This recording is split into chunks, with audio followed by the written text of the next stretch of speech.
2024 का चुनाव देश में हुए बाकी चुनावों से बहुत ज़्यादा अलग नहीं है, लेकिन दो बिंदुओं पर मुख्यतः यह चुनाव एक आश्चर्यजनक रूप ले रहा है। एक तो ये कि देश की जनता में और साथ साथ जितने इंटेलिजेंसिया हैं, जितनी पार्टियां हैं, जितने सारे विचारक हैं, जितने सारे एक्सपर्ट हैं, सबके मन में लगभग एक चीज़ क्लियर है कि 2024 का चुनाव एक डन डील है, जिसमें आदरणीय प्रधानमंत्री नरेंद्र मोदी के नेतृत्व में भारतीय जनता पार्टी फिर से सरकार बनाने जा रही है अपनी तीसरी बार। ये लगभग लोगों के मन में क्लियर है। और इसी तरह दूसरी बात जो बहुत आश्चर्यचकित कर रही है लोगों को और जिसके ऊपर बहुत ज़्यादा वो लोग बात भी कर रहे हैं, वो ये है कि कांग्रेस पार्टी में नेताओं का जिस तरह से पलायन स्टार्ट हुआ है वो अपने आप में आश्चर्यचकित करने वाला है। अब इसके बहुत सारे कारण हो सकते हैं, बहुत सारे लोगों ने इस पर चिंतन किया, लेकिन हाल के दिनों में जिस तरह कांग्रेस पार्टी से निकलना शुरू हुआ है, जैसे कि मुंबई में मिलिंद देवड़ा जी निकले, उसके बाद बॉक्सर विजेंद्र सिंह हरियाणा के वो निकल गए कांग्रेस पार्टी से, उसके बाद जो बहुत तेज तर्रार प्रवक्ता थे गौरव वल्लभ जी, वो भी कांग्रेस पार्टी छोड़कर निकल गए। तो इस तरह से ये देखने में आ रहा है कि कांग्रेस पार्टी में बहुत तेजी से बिखराव शुरू हो गया है। अब इसका सबसे मुख्य कारण तो ये है कि पिछले 10 सालों से कांग्रेस सत्ता से बाहर है और देश के अधिकांश राज्यों में सरकार से बाहर है। किसी राज्य में अगर सरकार आती भी है तो वो रिपीट करना उसको मुश्किल हो जाता है और वो फिर 5 साल के लिए चली जाती है या 10 साल के लिए चली जाती है। कहीं आती हुई सत्ता दिखती है और दिखते दिखते वो सत्ता हाथ से निकल जाती है। और कहीं कहीं पर सरकार गठन करने के बाद भी कांग्रेस पार्टी का जो आंतरिक कलह है वो इतना ज़्यादा निकल के आ जाता है कि कांग्रेस पार्टी, जैसे कि मध्य प्रदेश में 2020 में हुआ था, 2018 में सरकार बनी और 2020 में वो सरकार गिर गई। तो कांग्रेस पार्टी का अंतर्कलह और कांग्रेस पार्टी में जो पलायन है वो बहुत ज्यादा अचंभित करने वाला है। अब इसके बहुत सारे कारण हैं, हम उनमें से कुछ कारणों पर आज बात करते हैं। सबसे पहला कारण तो कांग्रेस पार्टी का जो फर्स्ट फैमिली है, कांग्रेस पार्टी की जो टॉप लीडरशिप है, उसका जो राजशाही वाला एटीट्यूड है कि हम हमेशा से सत्ता में रहे हैं, हम हमेशा से सरकार में रहे हैं, परिवार ने हमेशा राज किया है और इसको राज करने का एक अधिकार टाइप से जो उन लोगों ने मान लिया है कि देश की सत्ता उनकी राजशाही है, वो एक बहुत बड़ा कारण है जिसकी वजह से कांग्रेस पार्टी को जनता द्वारा लगातार नकारा जा रहा है। और जनता द्वारा नकारे जाने को ही नेता सबसे पहले समझते हैं, जमीन की हकीकत वो समझते हैं और उसके अनुसार वो लोग अपना दल बदल करते हैं, अपनी पार्टी छोड़ते हैं। इसके अलावा दूसरा कारण ये भी है कि कांग्रेस पार्टी में जो टॉप लीडरशिप है वो खुद तो राजशाही वाला एटीट्यूड रखती ही है, साथ ही साथ उसको चाटुकारिता पसंद है। अगर कोई व्यक्ति उसको सही सजेशन देता है या कोई व्यक्ति कांग्रेस की टॉप लीडरशिप को सही चीजें बताता है तो वो उसको सुनना पसंद नहीं करती है। अपने आलोचना बिल्कुल वो सुनना पसंद नहीं करते हैं और सिर्फ हाँ हाँ सुनना चाहते हैं। ये एक बहुत बड़ा कारण है कि लगातार सरकार में रहने के बाद जो अफसरशाही है या जो आसपास के लोग हैं वो हमेशा हाँ हाँ उगते सूरज को प्रणाम करने वाले स्ट्रैटेजी के तहत हाँ हाँ करते रहते हैं और उसके बाद वो आदत में शुमार हो गया है कांग्रेस पार्टी के।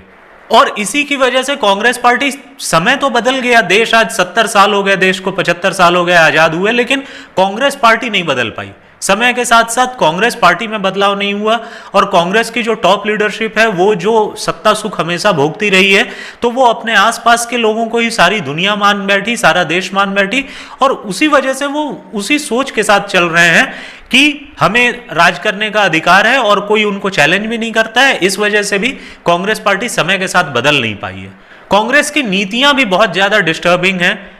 और कांग्रेस ने चूंकि अंग्रेजों से सत्ता हासिल की थी तो कांग्रेस पार्टी ने अंग्रेजों की जो नीतियां थी, बांटो और राज करो, उस नीति को बखूबी चलाया है। कांग्रेस ने ज्यादा काम करने की बजाय छोटे छोटे पॉकेट्स में लोगों को बांटा और सब लोगों के विकास करने की बजाय पॉकेट्स में लोगों को खुश रखना,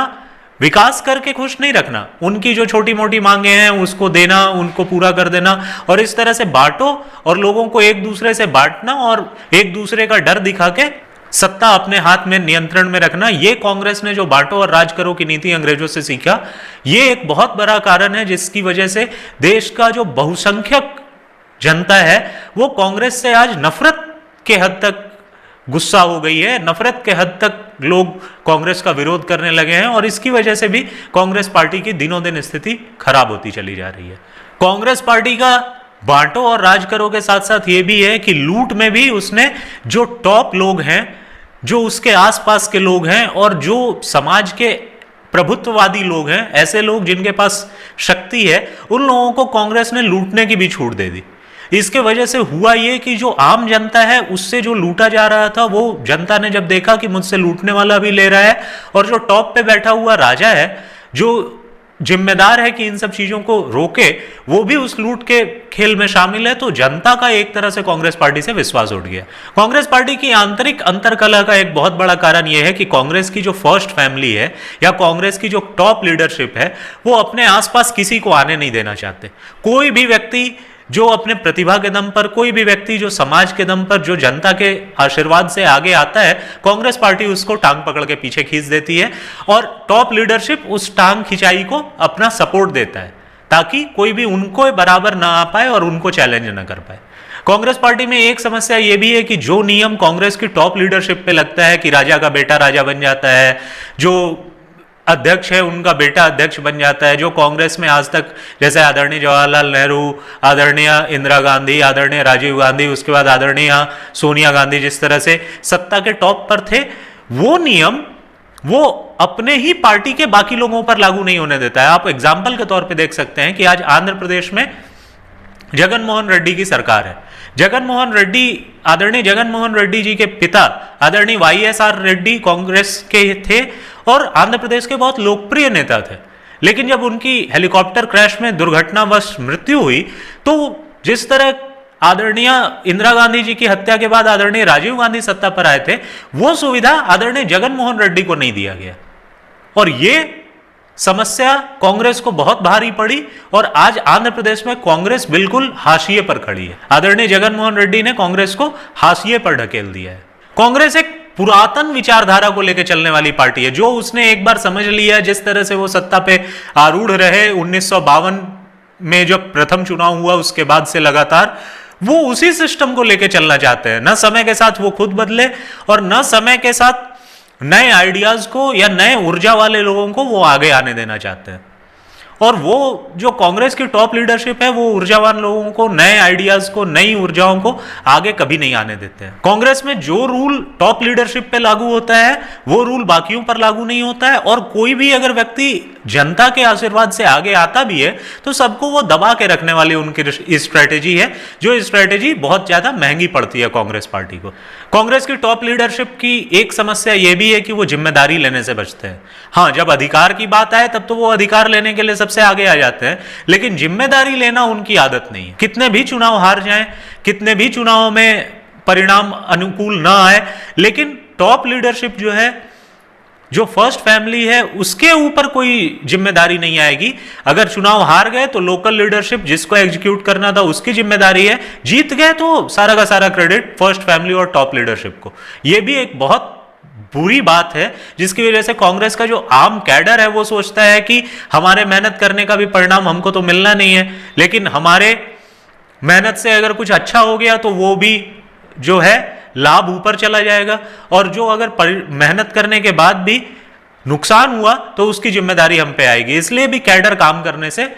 हिचकता है। और परिवार और टॉप लीडरशिप में जो लोग हैं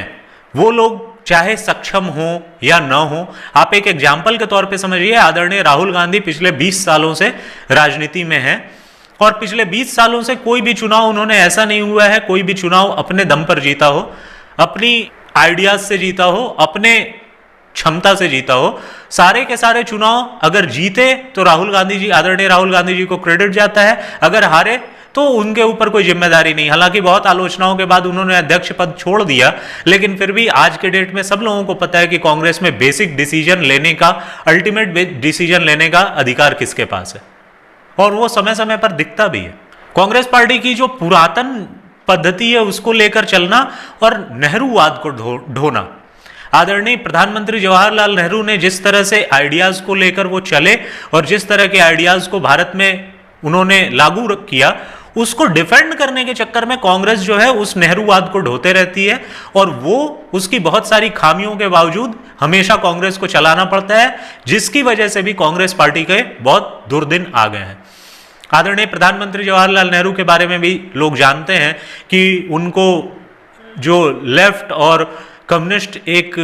पूरा प्रोपेगेंडा और पूरी की पूरी बिरादरी है उसने बहुत ज़्यादा उनके किसी भी काम को सपोर्ट किया और हाँ हाँ किया, और लेफ्ट और कम्युनिस्ट जो लोग होते हैं वो अपना स्वार्थ देखने के लिए, खुद को आगे लाने के लिए, और एक तरह की डिक्टेटरशाही जो उन लोगों में होती है, जो एक अधिकारवाद होता है, अपने आप को सस्टेन करने के लिए उन्होंने आदरणीय प्रधानमंत्री नेहरू को सही गलत हर काम को उन्होंने सपोर्ट किया, और जो वो अक्षमताएं थी उस लीडरशिप में उसको भी उन्होंने ढका, जिसकी वजह से वो एक नेहरूवाद बन गया और फिर वो नेहरूवाद को ढोते चली गई कांग्रेस पार्टी, जिसका परिणाम आज कांग्रेस पार्टी भुगत रही है। कांग्रेस पार्टी की टॉप लीडरशिप को, कांग्रेस को चाटुकारिता और चेले चपाटे बहुत पसंद है। अभी हाल ही में कांग्रेस से महाराष्ट्र में मुंबई के एक लोकप्रिय नेता आदरणीय संजय निरुपम जी ने कांग्रेस पार्टी छोड़ी, और अपने कांग्रेस पार्टी को छोड़ने के वक्तव्य में उन्होंने जो बताया कि कांग्रेस पार्टी में आज 5 पावर सेंटर्स हैं और पांचों की अपनी अपनी कोटरी है जो एक दूसरे को हमेशा काटने में लगी रहती है, हराने में लगी रहती है। और ये सही बात है, कांग्रेस में हमेशा से एक कोटरी रही है, चाटुकारों की एक फौज रहती है जो नेता के आसपास रहती है, और वही जो दिखाती है वो हाँ हाँ करती रहती है, और वो जो दिखाती है नेता वही देखता है, और उसकी वजह से उसको जमीनी हकीकत समझ में नहीं आती, और जमीन से कटा हुआ नेता धीरे धीरे जनता से कट जाता है, और जनता के एस्पिरेशंस वो नहीं समझ पाता है, जनता की इच्छाएं वो नहीं समझ पाता है, और जिसका परिणाम ये होता है कि जनता उसको धीरे धीरे नकार देती है। अब जब कांग्रेस पार्टी की आदत ही है कि हमें अपनी आलोचना नहीं सुनना, कांग्रेस पार्टी के टॉप लीडरशिप की आदत है कि अपने आप को चेंज नहीं करना, तो वो अपनी गलतियों से भी नहीं सीखते, वो मानते ही नहीं पहली बात कि हमने कोई गलती की है, और कोई गलती होती भी है तो उस गलती से सीख कर उसको कोर्स करेक्शन करने की बजाय उसी गलतियों को बार बार वो करते रहते हैं, और बार बार करने के बाद परिणाम आपके सामने है कि आज कांग्रेस किस हाल में है। इसलिए कांग्रेस को वो जो अपनी गलतियों से सबक नहीं सीखना है वो भी बहुत ज्यादा भारी पड़ता है। कोर्टरी में रहने वाले नेता हमेशा जनता से कटे रहते हैं, और जनता से कटे रहने की वजह से जनता के एस्पिरेशंस, जन आकांक्षाएं, और जो सरकार से जनता उम्मीद करती है, या जनता में जिस तरह की सोच डेवलप हो रही है, वो चीजें कांग्रेस पार्टी के टॉप लीडरशिप को समझ में नहीं आती, और जो वो टॉप टू डाउन अप्रोच है कांग्रेस पार्टी का, उसकी वजह से वो लोग जो अपने कोटरी से और अपने आसपास के लोगों से, जो अपने चाटुकारों से समझते हैं, उसी चीजों को वो जनता की राय मान लेते हैं, और वो पूरी की पूरी आम जनता की राय से कोसों दूर चली जाती है, जिसकी वजह से कांग्रेस पार्टी को बहुत ज्यादा नुकसान होता है। कांग्रेस पार्टी में लॉयल्टी बहुत बड़ी चीज है। अगर कोई एक परिवार है जो कांग्रेस पार्टी में हमेशा से रहा है, कांग्रेस पार्टी में सर्व किया है, कांग्रेस पार्टी में नेता बने हैं, मुख्यमंत्री बने हैं, सांसद बने हैं, विधायक बने हैं, तो जो परिवारवाद है ना, जो लॉयल्टी है, जो रॉयल्टी है, वो कांग्रेस पार्टी के टॉप लीडरशिप में भी है, और उसको वो लोग बहुत ज्यादा तरजीह देते हैं। आपको याद होगा आदरणीय हेमंता बिस्वा शर्मा ने जब कांग्रेस को छोड़ा तो उसके बाद उन्होंने कहा था कि कांग्रेस पार्टी के सारे नेता यही हैं कि उनके लिए ये ज्यादा इंपॉर्टेंट है कि कौन किसका बेटा है, और कौन किसका भाई है, और कौन किसका पति है, कौन किसकी पत्नी है। वो प्रतिभा को तरजीह नहीं देते, वो ये नहीं देखते कि जनता किसको चाहती है। उनका ये सोच है कि वो जिसको कह देंगे जनता उसी को मान लेगी, और जनता में जो ये बदलाव आया है उस चीज को कांग्रेस भांप नहीं पा रही है, जिसकी वजह से कांग्रेस अपने जड़ से कट गई है और जनता से भी कट गई है वो, जिसकी वजह से जनता उसको ना वोट देती है, ना पावर मिलती है, और ना कांग्रेस पावर में आ पाती है। और जहां पर कांग्रेस पावर में आती भी है वो भी क्षेत्रीय छत्रपों की वजह से। लेकिन वही चीज है कि जिम्मेदारी नहीं लेता है कांग्रेस पार्टी में कोई टॉप लीडरशिप, और अधिकार सबको चाहिए। इसकी वजह से जो लोकल लीडरशिप है, जिसकी वजह से सत्ता आई है, वो लोकल लीडरशिप बहुत बार कांग्रेस पार्टी से बिट्रे कर देता है, कांग्रेस पार्टी से अलग हो जाता है। अभी हाल ही में आपने देखा होगा कि राजस्थान में आदरणीय अशोक गहलोत को कांग्रेस अपना राष्ट्रीय अध्यक्ष बनाना चाहती थी, और वो कांग्रेस के राजस्थान के मुख्यमंत्री बने रहना चाहते थे। उस समय आदरणीय मल्लिकार्जुन खड़गे और आदरणीय अजय माकन गए थे कांग्रेस की टॉप लीडरशिप के दूत बन के राजस्थान में प्रॉब्लम को सुलझाने, और वहां के विधायकों ने एक तरफ से आदरणीय अशोक गहलोत को अपना नेता माना, और कांग्रेस उनको बदल नहीं पाई। और वो कांग्रेस की जो आंतरिक कलह थी आदरणीय अशोक गहलोत और आदरणीय सचिन पायलट के बीच की, वो बहुत बड़ा कारण बनी कि कांग्रेस राजस्थान में लगभग एक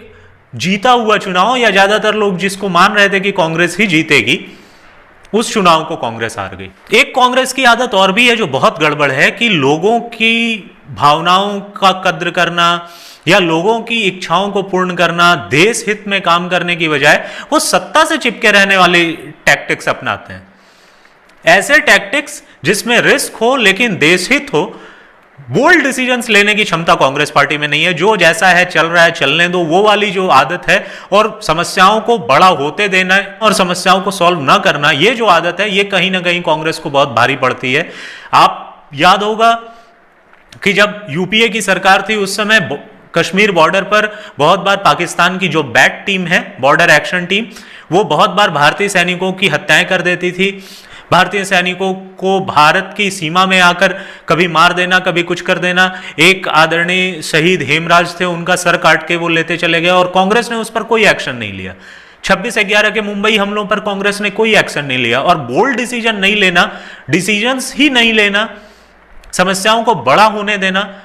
ये कांग्रेस की देश हित में काम न करना, ये कांग्रेस की बहुत बड़ी एक नासमझी रही। और ये डिसीजंस न ले पाना कांग्रेस के लिए बहुत नुकसानदायक रहा। और कांग्रेस आज अपने नेताओं को छोड़ के, जब उसके नेता और जो पुराने नौकरशाह हैं, जब वो कांग्रेस छोड़ते हैं या सरकार छोड़ते हैं, तो वो ये कहते हैं कि देश के सम्मान के साथ कांग्रेस नहीं खड़ा हो पाई। उस समय बहुत सारे अफसर लोग कहते हैं, जो सेना के रिटायर्ड लोग हैं, वो कहते हैं कि सेना तैयार थी, वायुसेना तैयार थी 26/11 के बाद, लेकिन कांग्रेस ने कोई डिसीजन नहीं लिया। तो ये जो देश हित के काम न करना, जनता की अपेक्षाओं को पूरा न करना कांग्रेस की आदत है, ये भी कांग्रेस को डूबाने में बहुत बड़ा एक कारण है। और वो करने की बजाय और रिस्की डिसीजंस लेने की बजाय कांग्रेस सत्ता पे बने रहना ज्यादा पसंद करती है, जिसकी वजह से जनता उसको नकार देती है। कांग्रेस की एक आदत यह भी है कि अपने विरोधियों को एकदम वो दुश्मन और एक तरह से राक्षसों की तरह डिमोनाइज कर देते हैं, डेमन बना देते हैं उनको। आपको याद होगा 2002 के दंगे गोधरा में साबरमती एक्सप्रेस को जलाए जाने के बाद हुए थे, लेकिन कांग्रेस ने देश में बांटो और राज करो की नीति के तहत जो हिंदू सोच है और हिंदू धर्म के मानने वाले हैं, जो इस देश की बहुसंख्यक आबादी है, उसको जिस तरह से डिमोनाइज किया, और गोधरा में कार सेवकों की हत्या, निर्मम तरीके से की गई हत्या को न देखते हुए और तुष्टीकरण के लिए जो बाद के दंगे हुए, उसको कांग्रेस ने जो इशू बनाया, और उसके बाद कांग्रेस जिस तरह हिंदू संगठनों और हिंदू बहुसंख्यक आबादी के सपोर्ट में जो लोग काम करते हैं, उनको जिस तरह डेमोनाइज करती है, चाहे वो तात्कालिक आदरणीय मुख्यमंत्री श्री नरेंद्र मोदी रहे हों, चाहे उनके सरकार के वरिष्ठ सहयोगी रहे हों, या फिर राष्ट्रीय स्वयंसेवक संघ जैसी संस्थाएं हैं, इनको जिस तरह डेमोनाइज कांग्रेस करती है और कांग्रेस के चेले चपाटे करते हैं, वो बहुसंख्यक आबादी में बहुत गलत मैसेज लेके जाता है। और 2014 के हार के बाद जो आदरणीय ए के एंटनी के नेतृत्व में एक कमेटी बनी थी कांग्रेस पार्टी की, उसने भी ये बात कही थी कि कांग्रेस का कहीं ना कहीं हिंदुओं के विरुद्ध कांग्रेस खड़ी हुई दिखती है। कांग्रेस मुस्लिमों के और अल्पसंख्यकों के तुष्टीकरण करने वाली पार्टी दिखती है, जिसका जो बहुत बड़ा कारण है कि कांग्रेस जो बहुसंख्यक लोगों के आवाज को नहीं सुनती थी, या कांग्रेस बहुसंख्यक लोगों को जिस तरह तिरस्कृत करती थी, उसका परिणाम है कि आज कांग्रेस मुख्य विपक्षी पार्टी भी देश में नहीं बन पा रही है। पिछले 2 चुनावों से कांग्रेस ने सत्ता पर बने रहने के लिए एक तरह से ठेकेदारी प्रथा स्टार्ट की, जो सत्ता का डिसेंट्रलाइजेशन है, जिसमें विधायक होते हैं, जिसमें क्षेत्रीय नेता होते हैं, जिसमें गांव में मुखिया सरपंच होते हैं, उन लोगों को कांग्रेस ने अपनी कोटरी में जमा करना शुरू किया, उन लोगों को ही असल नेता मान लिया, और जनता के एस्पिरेशंस को, जनता की भावनाओं को समझने की बजाय उन लोगों से फीडबैक लेना शुरू कर दिया, और उन लोगों को एक तरह से वोटों का ठेकेदार बना दिया। उसमें से बहुत सारे लोगों ने वोट दिलवाए, बहुत दिनों तक कांग्रेस सत्ता में रही, लेकिन जब जनता ने नेताओं को अपना सेवक सही में मानना शुरू कर दिया, जब जनता ने खुद के समझ से वोट देना शुरू किया और ये सोचकर वोट देना शुरू किया कि किसको हमें वोट देना है, किसको नहीं, और ये ठेकेदारी प्रथा वोटों की जब बंद हुई, तो उसका परिणाम ये हुआ कि कांग्रेस को उसका भारी नुकसान चुकाना पड़ा, क्योंकि कांग्रेस का जमीन पे कोई टच नहीं था। वो लोग सब टॉप टू डाउन अप्रोच में चलते थे, और उसकी वजह से ही कांग्रेस की बहुत ज्यादा दुर्गति हुई है। और सबसे बड़ी समस्या कांग्रेस के साथ यह है कि कांग्रेस जो है वो बहुत तरह की राजनीतिक चालें चलती हैं, और सारी राजनीतिक पार्टियां करती हैं, लेकिन कांग्रेस के साथ दिक्कत यह है कि वो इस तरह की राजनीतिक चालें और इस तरह के राजनीतिक नीतियां अपनाती है, जिसकी वजह से कांग्रेस राजनीति करने की बजाय राजनीति करती हुई दिखती है। लोगों को यह मैसेज जाता है कि कांग्रेस इसमें राजनीति कर रही है, और कांग्रेस उस पर राजनीति कर नहीं पाती है, क्योंकि लोगों को समझ में आ जाता है कि ये कांग्रेस राजनीति कर रही है। इसकी वजह से भी लोग जब उसको समझ जाते हैं कि ये अपने फायदे के लिए राजनीति इसको कर रहे हैं, तो लोग कहीं ना कहीं, अभी आप देख लीजिए कि अभी के चुनाव में कांग्रेस बहुत जोर शोर से, और पिछले लगभग 1 साल से जहां भी चुनाव हुए वहां जातिगत जनगणना और ओल्ड पेंशन स्कीम को बहुत जोर शोर से उठा रही है। नतीजा, लोग उसको समझ रहे हैं कि ये सिर्फ और सिर्फ पॉलिटिक्स है। 2011 में कांग्रेस ने जातिगत जनगणना करवाया था, उसका कभी रिजल्ट प्रकाशित ही नहीं किया 2014 तक। ओल्ड पेंशन स्कीम 2004 में बंद हुई तो कांग्रेस 10 सालों तक सरकार में रही, लेकिन कहीं उसने ओल्ड पेंशन स्कीम चालू नहीं की। तो ये जो राजनीति करने की बजाय कांग्रेस की राजनीति करते हुए दिखती है कांग्रेस, इसकी वजह से भी लोग उससे कट जाते हैं। तो इन सब कारणों की वजह से आज कांग्रेस की दुर्गति है, और कांग्रेस के जो नेता हैं वो एक एक करके पार्टी छोड़ रहे हैं। अब वो छोड़ते समय भले कहें सनातन का अपमान और उद्योगपतियों का अपमान, वो भले कहें कि कांग्रेस पार्टी एक लीडरशिप के उससे चल रही है, लेकिन वो सब लोग उसके पार्ट रहे हैं, सब लोगों ने उसमें फायदा भी उठाया है। लेकिन जनता अब चूंकि जागरूक हो गई है, इसकी वजह से कांग्रेस पार्टी अब एक डूबता हुआ जहाज है। एक कांग्रेस पार्टी एक ऐसी जगह है जहां पर कोई रहना पसंद नहीं करता, जनता उसको वोट देना पसंद नहीं करती। इसीलिए जन भावनाओं को समझने वाले सारे के सारे नेता एक एक कर पार्टी छोड़ रहे हैं।